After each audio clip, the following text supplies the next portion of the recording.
Hey, this is Brett Bumeter, and this is the Zeta Mining Show. And today, the day after Labor Day, we are all Jennifer Lawrence, and we're going to talk not so much about the scandal aspect of the photos and things that were linked online, but more about what we can do about it as individuals or groups or businesses, because there are a number of useful lessons to be learned, and we can all benefit from that discussion. Plus, there's some interesting, in a technical sense, things that are going on in the world these days, which we're going to hit on. So I'm with my co-host Warren Whitlock. How are you doing, Warren?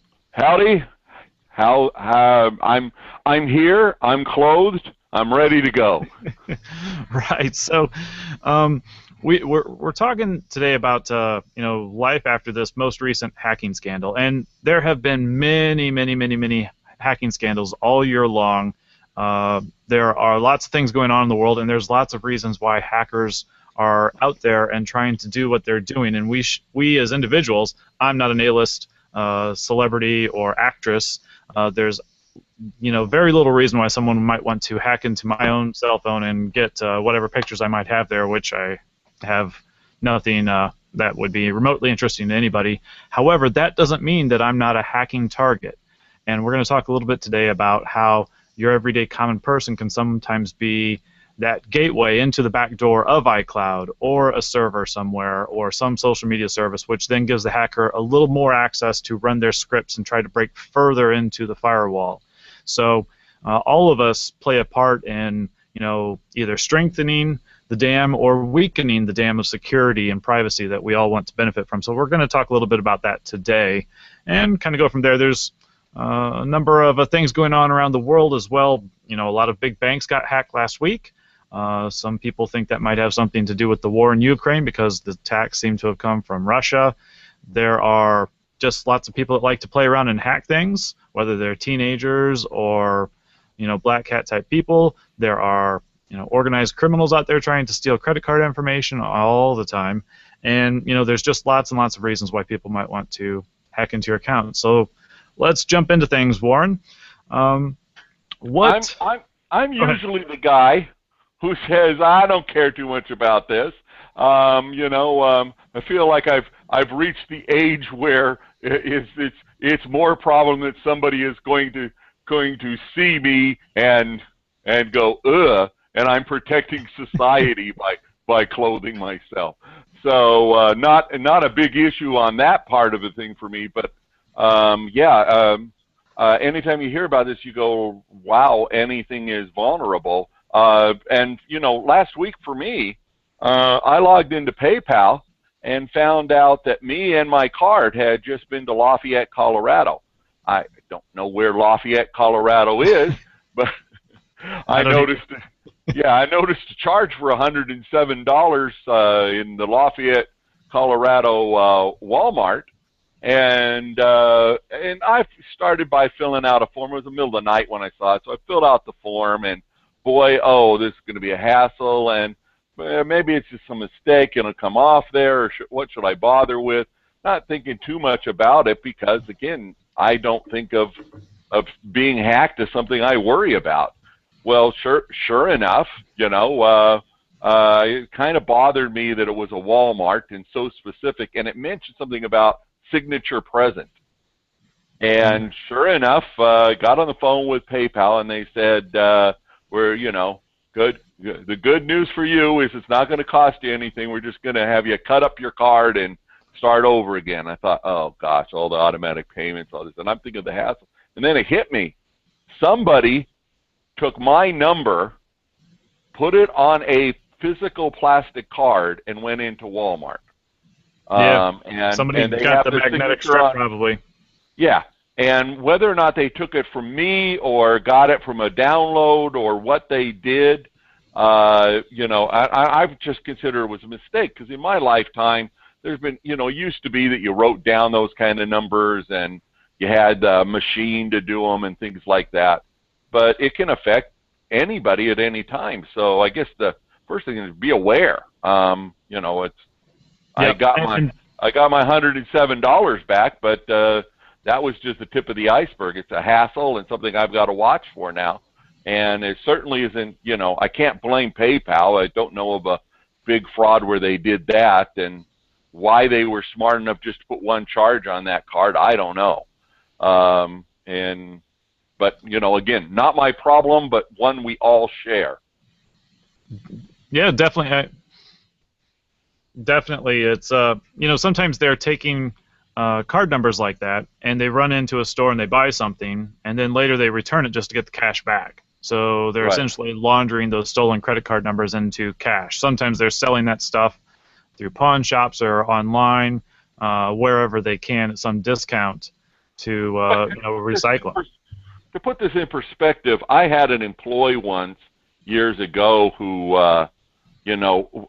figured out that you could take checks from the back of a checkbook and people wouldn't notice.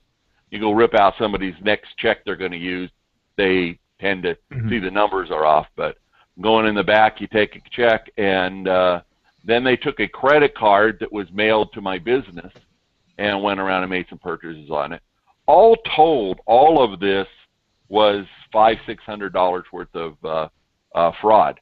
But it was against one of my employees, against me, then against my credit card, and it was and what the pattern I saw was, I was all ready to I could identify which convenience store at which gas station with cameras the incident had happened, that they had bought $19 worth of gasoline, and I was great. Not only am I going to be able to get rid of the employee, but we're going to strengthen the system by doing this, and the hassle in tracking that down, I imagine the police never did anything with it. So, the good news is that when we do find something, we can track it down a lot easier. But, the last week, 1 billion credit card numbers were taken.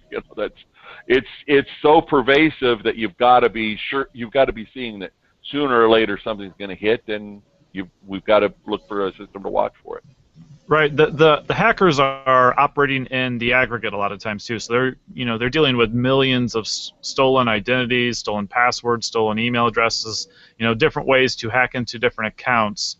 And they're smart enough. The database software and tools out there are smart enough where they can combine all these things together in what a marketing person might look at as a customer relationship management database or a data cube or something like that. So they can start to put together, this email goes with this Twitter and Facebook account and these 2 credit cards and this social security number, and we also happen to know that the security question over here matches the security question over here, and eventually they can start to piece together enough of this information where they can hack into yet another thing and another thing. So in some cases, they're doing those life hacking type things where they're tricking a customer service rep into giving them a little information because they have the credit card number that's associated with the account, and they need to reset the security questions. We've seen people have their website stolen through GoDaddy, when someone called in with the credit card number and then reset the password and the security questions and things like that. So there are some things that we can start to do to protect ourselves, and I wanted to mention just a few of those. There's many of them, but we have to have difficult passwords, and we have to have difficult passwords for every single account we have. You can't have the same password twice anywhere, otherwise you're asking for trouble, especially within large services like an iCloud or an iTunes account. If it's something where millions of people are on that system, if you're the weak password in that link, someone might use you to get into the software. And some of the accounts, and there's many accounts and lots of disinformation going on out there about what happened in the Jennifer Lawrence situation. But one of the accounts has it that they used someone else's probably account to get into iCloud, and then once they were logged in, they were able to run a script within iCloud and capitalize on a weakness that was there to gain access to many different people and accounts on iCloud and grow out from there. And that's something.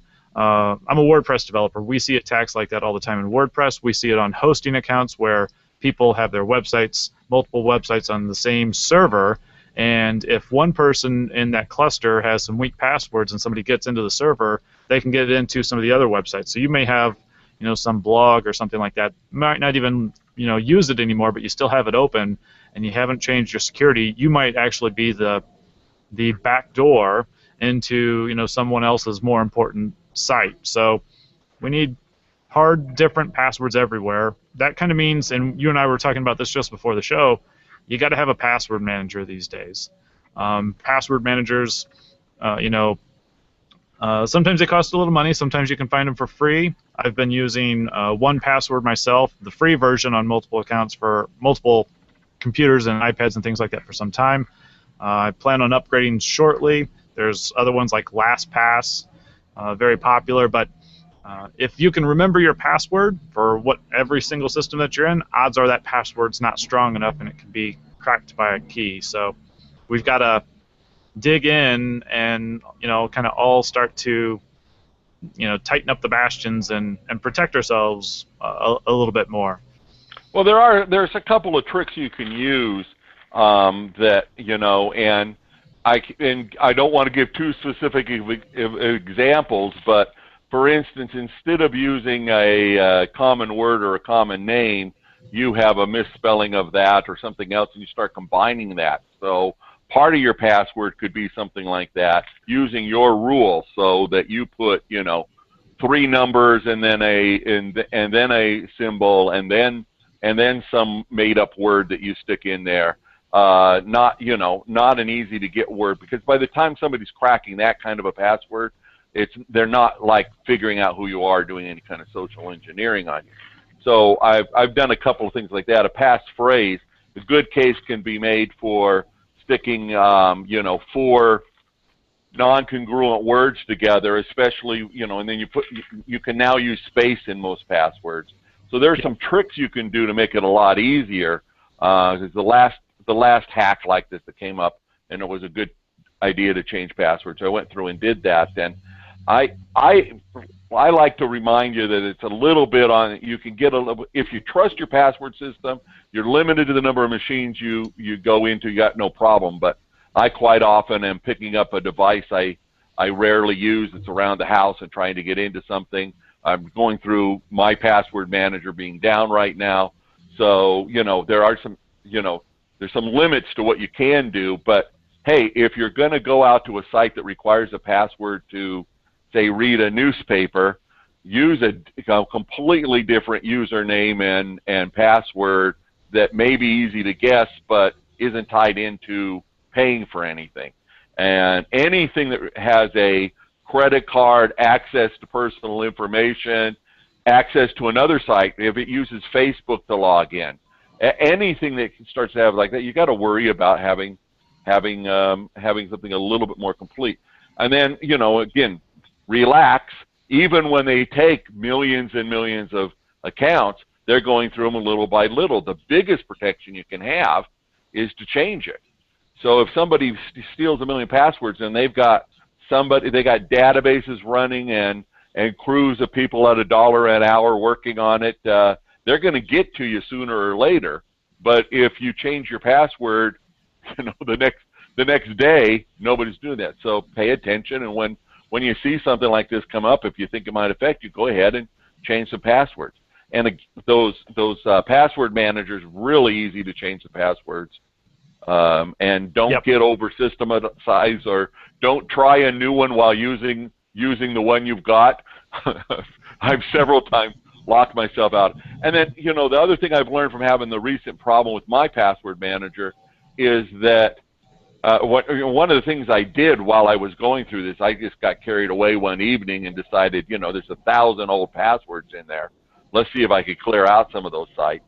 And I was being very careful and going through it and realizing, a site I used to use in business 10 years ago, I'm very interested to see if they're still there. Could I still buy things at wholesale for my old business? Could I still access that account? I'm sure that I couldn't just go in and buy something, but at least I could see if the business is still there. And next time I'm shopping, maybe I could use it. Well, I spent 15, 20 minutes on one site doing that and realized that if maybe I want the name of that site, but I don't want an account that's 10 years old to still be open. And I gave up checking after a while. Most of them had updated their website at some time in the last 10 years. If they hadn't, thank goodness I've changed emails, passwords, credit card numbers, mailing address. Just about everything in my life has changed in the last 10 years. So I just started, wholesale deleting them, and boy, that part of the whole password manager thing actually came out great because it's easier now to find the ones that I need. But the big learning from it was that there's hardly anything out there that you can't send yourself an email, re-verify, and get into it if you need to. And so, yeah, go ahead and go err on the side of too much security. Worst that can happen is you lock yourself out of an account and have a couple of minutes of hassle instead of hours worrying about it. Yeah, no, I agree. And something I would also add, you mentioned email, and people do different things sometimes to get access to your accounts, and one of the big targets is your email account. So if you don't have a very strenuous password on your email account, then that's going to be one of your first lines of defense. But it's another thing. If you're subscribed to a lot of newsletters or a lot of potential different sites that sometimes sell off your information, and specifically I want to focus on the people that sell your information to various lists. Eventually, those lists, as they get sold and resold, because sometimes the people that bought them might resell them whether they're allowed to or not, some of the email you start getting gets spammier and spammier if you're not careful. So keep your, pay attention to your lists. Go in and, read those things. Get rid of the ones that you're not using to keep those fresh as well. Because that can be, eventually that can lead to more and more spam. But I recommend to a lot of clients these days, make sure you're using a email system that has strong spam protection. Gmail is one of the best out there. Microsoft now has a business solution email that is very strong as well. You can get it through GoDaddy. That's about the only thing you can get through GoDaddy if you're a GoDaddy customer. Yahoo, not quite there yet, but I have hopes that under the new leadership, maybe they'll eventually tighten things up. But they just made some announcement this morning, or I guess it was this morning. Yeah, it couldn't have been yesterday. It was the holiday. Yeah, there's a news article out on them doing something in a hire of somebody impressive to be working on information, the back end kind of stuff. So I'm expecting them to get their act together too, and I think they know that it's more important. You certainly don't want to be known as the place where the spammers go to get an account. Right. Yeah, exactly. Well, you don't want to be that, and you don't want to get all that spam, because even though you might be wise enough never to open click on something in a spammy message, with all of our devices, our iPhones and our iPads and computers, every now and then, even a person that knows better can accidentally flip through something and not realize that they just launched a screen and hit something that they thought was, something they trusted, but the screen was slow to refresh, and all of a sudden you're clicking on a spammy email, and you're susceptible. It's like you just jumped into a river full of cholera or something like that. But so yeah, and it can happen, and you take the cure and you go ahead with life. I think you've really, to sum up that part of it, if you get a good secure email account and then handle it right, I can give out my email address in the clear to thousands of people and not get spam from it. Now, I still get the spam everybody gets, where they're just trying more like the phishing type schemes that are getting very sophisticated now. Tell you have a document, make it look like it's coming from something else, that sort of thing. And of course, the secret there is they don't know your name unless they're really trying hard to get you personally. And so most of us, we can find out about this. Hey, I wasn't expecting something from the bank, and I'm certainly not going to surprise get $175,000 waiting for me from some account anywhere. And so if I have a good email account with a good strong address, and and maybe a backup for that's equally as protected, I know that I can always get into that account, and from that account find out about other things. That's a nice safety place to have. And I have like a separate email account that I use to sign up for things, and go ahead and send all the spam you want, because I use a different Gmail account to search for that when I need something. And man, I'm more and more getting to the point where I can open up my Gmail right now. It's been, a bunch of stuff was put off last week, so there's probably 10 messages in my inbox that have all been read. They're all waiting to be filed. this morning. And other than that, you know, email's handled as it comes in. And boy, is life a lot more pleasant when you do that. So whatever time it takes to get that email account is great. And then, you know, you can trust that that's really the way to communicate with you. I'm still very public. Anybody can reach me on Twitter and Facebook, and I know that you know that when they leave me a message there, I'll get to it and I'll read it and I'll answer in public, and it's okay. And when I decide to email somebody, I know that I'm going to get it. Once I have that, the rest of this, you know, banks, of course, but the rest becomes a lot less trouble. And it might be that finding out you need to replace your debit card the third time this year. This is the first time that it was a just straight out fraud situation. But you know, you lose your card, you do whatever, she's changed a bank account, whatever, and things don't go through. And it's once in a while it's pleasantly surprising to get a note from somebody who said, we tried to run your credit card for this auto charge. You know, go like, wait a minute, I canceled that 6 months ago, or did I? Right. And now it's canceled because the card's been cut up. You know, keeping on the move is some of it, keeping aware of it. And I've come to just, you know, say thank you every time I have to, you know, put in an extra password.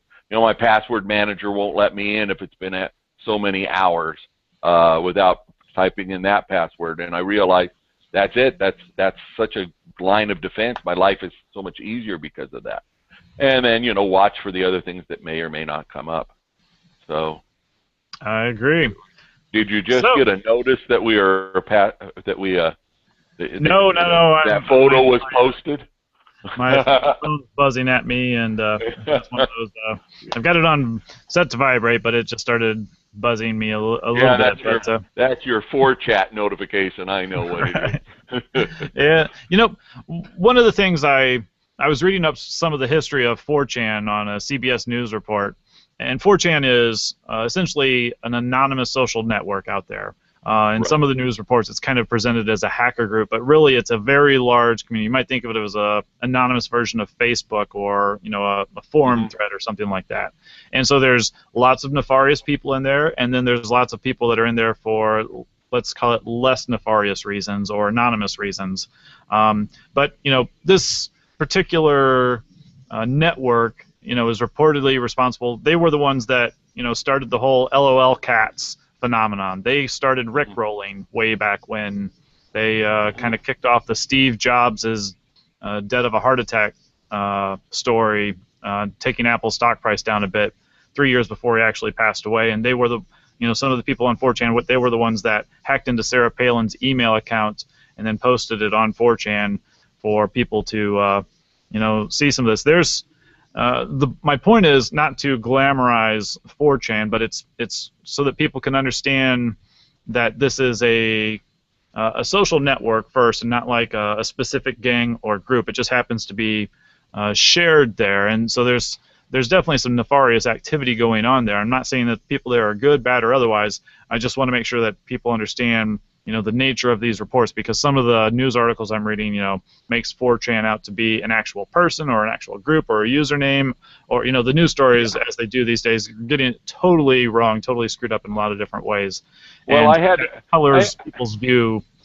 Yeah, I talked to somebody last night, or we exchanged posts on Facebook, who was explaining that perhaps 4chan had been set up by the government so they could easily find out people that were doing things. And I think that's it, because the anonymous isn't as, you know, it's not quite as strong as the triple way you have to get into send something to WikiLeaks or something like that. And so, you know, if 4chan was shut down, it wouldn't stop things from spreading, of course. As you explained, I think the best when you said the Sarah Palin example, they hacked into her account, and then they posted the emails on there to give them some distance from being the people that did the hacking. And, you know, I think it's silly to think that the government's smart enough to come up with that many layers of things to catch us and entrap us. They do some of that, yeah, but you know, people are dumb by themselves and post things that you can trace. Um, and it's right that they try to trace some of these things. Certainly, if you're a movie star and somebody is unauthorized posting photos, even if it's a photo taken by a professional photographer and has a copyright on it, and chasing that down, that's their legal right to do that, to control their likeness, because that's how they make their living. Picture of you or me, we see it online, we go like, oh, why did they do that? I just walked by at the right time. But somebody who makes their living with their face, it makes sense that they're going to do some kind of protection, especially if it's a bad kind of a picture, and trace wherever they go on it. Yeah, but a lot of misconceptions out there that this is one particular group and is going to go away. That's why I like to bring up the what happened before the internet examples and what's more normal. It's more likely that you're going to see one charge from the Lafayette Walmart than actually have somebody hack in and steal all your money.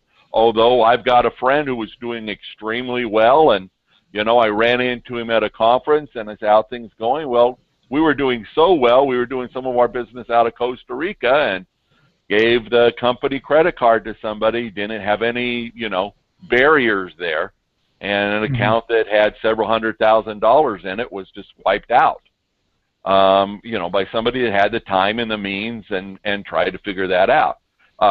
Simply, had they gone to Costa Rica, used personal card or a different card for that trip where there was no access to the big pile of money, they would have been just fine. Guy went bankrupt, out of business, because he left that door open. Yes, it's still wrong, and somebody should still try to fight it, but let's live in the modern world and think in terms of, don't put all your eggs in one basket. And right. We don't have to be total paranoids, I guess is one of our overriding concepts, but we do need to be practical, and practical in the sense of this is 2014. There are large mafia-type organizations, criminals out there. There are large hacker groups, some of them organized, some of them not organized, large state actors with wars going on, from Syria to Iraq to Iran to China to Russia to Ukraine. There's many different reasons why different people might want to hack into things and create problems for people, create confusion, create disinformation, give us all a bunch of trouble so that we're looking this way instead of that way in some cases. Right. So it might be the small things. So, we need to, take precautions. Don't just have one bank account. Maybe consider having a couple bank accounts. That requires more management and can be a little more difficult. Don't have just one credit card, have a couple. If they haven't sent you a new debit or credit card recently, like in your example, I don't know how old your PayPal card was, but sometimes it doesn't hurt. 2 months. Say, yes. Send me a new one. Maybe I went somewhere, I wasn't real sure how safe things were. If you've got that gut feeling that things were a little off, well, maybe that's a good time to to do it. Use a prepaid debit card sometimes too as a throwaway. Load it up with some enough money and then spend it and then throw that card away. So my PayPal thing was they didn't hack my account. And changing the number takes care of that. It was a debit card theft. It wasn't a PayPal theft. And so, but by the time you can change what password you have to access, what the secret question is, so many different points, and you do that at different times. And most of them are easy enough to do that it is hardly even noticed. But you're right. I keep thinking of. It's the Bourne Identity has it best, but I've seen it in many movies where, the guy comes out of hiding after 20 years. He goes to a safe deposit box. There's a stack of bills, 3 passports, and all sorts of papers and stuff like that. And I can't help but thinking, how much time did it take to set that up? No matter what country I'm in, there's a passport ready for me to flee. It would take a whole lot of it, it makes me wonder, should I this might be interesting, hang around a post office and see what kind of characters come in that are changing their identity or preparing to change their identity that day. Probably come up with a couple of novel ideas while doing that. But and speaking of novel, it's fairly novel. The idea is not to worry about it. It's just to take 5 minutes to figure out what would happen if suddenly all of your cash funds were gone, because frankly that could happen for any number of reasons. A bank failure. I've had that happen to me. Small bank went out of business. Had a very good employee come in, say that he first of all called and said he was going to be late. And then he came in, a couple hours later and said he'd been to the bank, he had his money, here was his uniform, turning in everything, he's leaving because we had a bad check. The bank went bust, not us. We didn't even know about it at that point. And, I'm thinking back, I can't even remember whether we managed to talk him into staying, but he was so sure that things had just gone awry because of that. And I'm thinking, like, the number of times something like that has happened in my life, I'm prepared mentally, emotionally. I don't know if we're ever prepared physically. And stuff happens, and you go on to live and fight another day. But you kind of feel dumb if you find out that you lost your entire fortune because you gave your credit card to one waiter in a odd place. Right, or your startup that was budding, gets wiped out because you wrote, you made some payments to different people, and a bank goes bust or gets hacked, and now all of a sudden people lose trust in your startup for a temporary. Maybe they buy the excuse or the reason, and maybe they don't, but they've got that little bit of if. We need backups, we need firewalls, of different types. Financial, account-based and other things. So it's just one of those, we need to be practical about what we're doing and when we're doing it and where we're doing it. Sometimes it's, location-based. Sometimes you're in a pretty safe place, and sometimes you're in a Target. Yeah, you could be at the Lafayette Walmart in Colorado, but never been to the city, haven't been to Walmart in a long time, and I had my card in my possession and used it about the same time it was used someplace else. So there is just no way to say you're completely safe, and that's kind of like modern life. But then again, you weren't in the old days. If you're, I look at some of the news footage of somebody in a village that is wiped out. I was watching something last night, and they were cheering about how they had just taken over this land. And where doesn't really matter. And the background shot is buildings that are completely vacant, street after street of that, and they're going through saying, yeah, we're victorious. And I'm thinking, like, somebody built that building, lived there, ran their business there, whatever, and it's just gone. And so we have it pretty good. And you're burning out a village in Somalia is relatively more common than you losing everything because somebody attacks you at the cybercrime. But why not protect against both?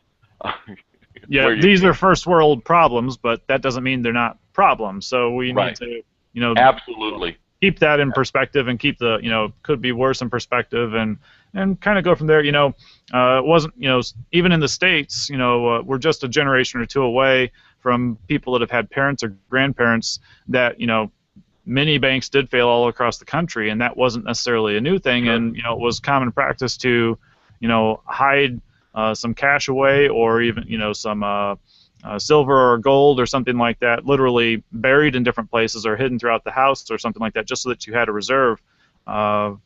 My grandmother had a family friend that lost their entire fortune when they took their cattle to Chicago, sold them, dropped it in the bank in Chicago. Next day went home and the bank went bust. And these things did happen, and that doesn't necessarily mean that they can't happen again, just in different ways. We have today what we have is probably more volatility and more exposure to what is happening.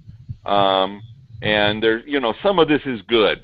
Technology is allowing people in Africa to store wealth in a cell phone account, where before it meant they had paper on their person. They didn't dare hide it in their hut because somebody might steal it. So the first time ever they're able to save, get a little bit of capital, get ahead somewhere some way there. Just yesterday, last night, I read a story that the new government in India is planning on making bank accounts available to another 75 million. That'd be a small number in India. Right. So small bank accounts, and obviously will be able to be accessed by their mobile, and because they're rural and just don't have a bank to go into. And so some of this technology that sometimes sounds like it's causing things to be more peril is actually helping over all in the world. And the dumb thing to do would be to try to fight it. It's coming. You can't change that. So just be aware and live accordingly. Apple, they had a couple of weaknesses in iCloud that people were able to capitalize on. Those weaknesses have been tightened up. So we're fighting this battle constantly, and the battle actually is improving. We see the news reports, and the news jumps in and zeroes in on the really negative aspect about stuff, but we don't always see that progression as these first world problems. We're improving as we go up. Yes, things are more complicated. Yes, we might have to have a 6 or 7 word phrase password with numbers and characters and things like that inserted in it. We might need a password manager to manage our 500 passwords for different stuff. But is that more convenient to have a password manager, or have to go dig 2 feet into the ground to pull up your Folgers can of gold and take out a couple coins so that you can go buy groceries that day? There's a convenience, there's a safety, there's a practicality. Or if you've got the gold buried, and you're in Africa, will the local rebels come in and chop off your hand until you tell them where the gold is? Or there's a lot of things where we're making strides forward. We just have to keep, just because we've made some strides forward, we need to be practical and figure out, how to deal with the new complexities and go from there. So, have we about covered this, or? Sure. We'll save getting into whether or not these hacks were possible because the backdoors put in for the NSA for another show. But Right. You can get pretty paranoid about this stuff. We're not going to. That's it. Yep, and Apple's wallet launching, iWallet launching soon. But so we thank everybody for watching today's episode, and we hope you'll check us out. Couple quick news items about us at Zeta Mining. All of our back episodes are now available on iTunes. You can catch us on iTunes. Go to ZetaMining.com and you can subscribe to us there, or look for the Zeta Mining Show on iTunes. And of course, as always, we started on YouTube and we're still on YouTube, youtube.com/Zeta Mining. We would love it if you'd subscribe or leave us a comment or reply, ideas for future shows, questions about this one or others. And we will see you again next week at the same bat time and bat channel. Thanks, Warren. Talk to everybody soon.